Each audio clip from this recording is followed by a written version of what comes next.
श्रीमद्भागवतं गर्भगत जीवस्तुति तृतीयस्कन्धम् अध एकत्रिंशोऽध्यायः। जन्तुरुवाच तस्योपसन्नमविदं जगदिच्छयात नानादनोर्भुवि चलच्चरणारविन्दं शोकं व्रजामि चरणं हि अकुतो भयं मे येनेतृषि कदिरदर्शय दर्श्यस धोनुरूपा यस्त्वत्र भक्त इव कर्मभिरावृतात्मा बोधेन्द्रियाशयमयीम वलम्ब्यमायामास्ते विशुद्धमविगानमखण्डबोध मादप्यमानकृतये वशितं नमामि यः पञ्चभूतरचिते रहितः शरीरे छन्नो यदेन्द्रियगुणात् चिदात्मकोकं देनाविकुण्डमहिमानमृषं दमेनं वन्दे परं प्रकृतिपूरुषयो पुमांशं यन्माययोर्गुणकर्म निबन्धनेऽस्मिन् सांसारिके पदि सरंस्ततपीश्रमेण नष्टस्मृति पुनरयं प्रवृणीतलोकं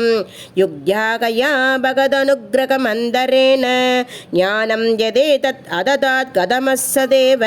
त्रैकालिकं स्थिरचरेष्वनुवर्धितांशक तं जीवकर्मपदवीमनुवर्धमानाः तावत्रयोपशमनाय वयं भजेम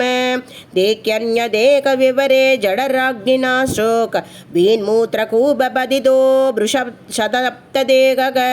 इच्छन्निधो विवशितं गणयन् स्वमाशान् निर्वाशते कृपनदीर् भगवन् कथानु येने तृषीं कदिमसौ दशमास्य ईश शङ्ग्रागतः पुरुदयेन भवातृषेण स्वेनैव दुष्यति कृतेन स दीननाथ को नाम तत्प्रति विनाञ्जलिमश्य कुर्यात् पश्यत्ययं दिशनयाननुशब्दवद्रेः शारीरके तमशरीर्यपरस्वदेके यसृष्टया संदमकं पुरुषं पुराणं पश्ये बहिर्कृति च दैत्यमिव प्रतीतं शोकं वषण्णपि विभो बहुदुःखवासं गर्भाननिर्जिगमिषे बहिरन्धकूपे यत्रो भयादमुपशर्पति देवमाया मिथ्यामतिर्यतनु संसृतिचक्रमेद तस्मादकं विगतविक्लवमुद्धरिष्य आत्मानमाशु तमसः सुकृतात्मनैव